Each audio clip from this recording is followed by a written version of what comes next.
Assalamualaikum warahmatullahi wabarakatuh dan salam sejahtera.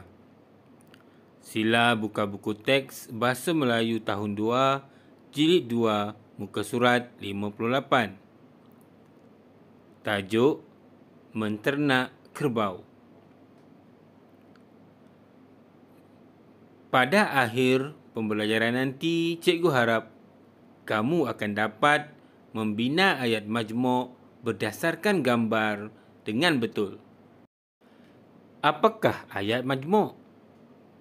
Ayat majmuk ialah cantuman dua ayat tunggal atau lebih.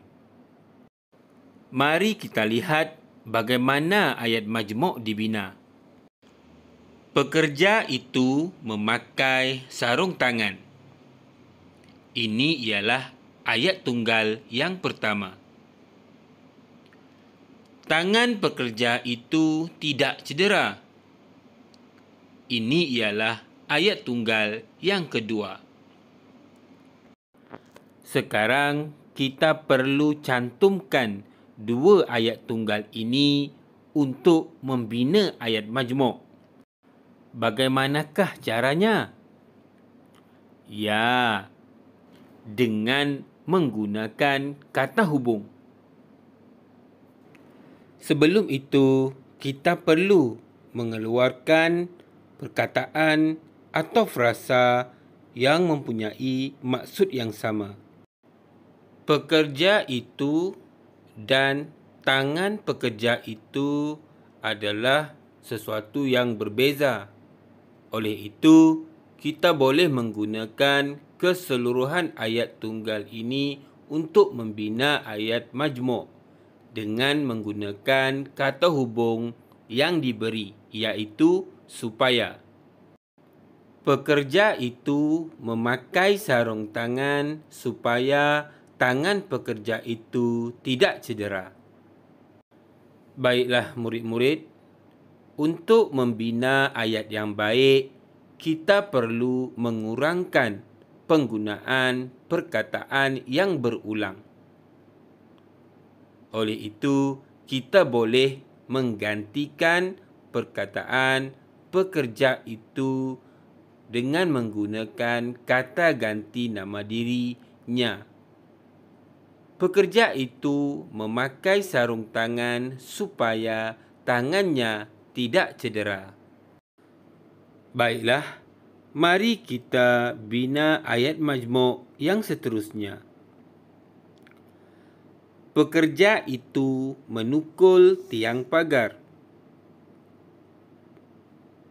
Pekerja itu menggunakan penukul. Pekerja itu dan pekerja itu mempunyai maksud yang sama. Oleh itu, kita potong salah satu daripadanya.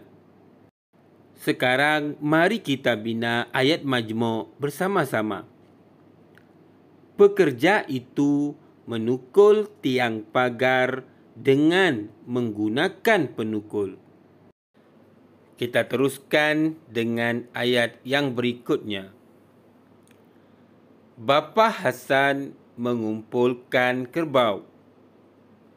Bapa Hasan menarik kerbau tersebut ke dalam kandang.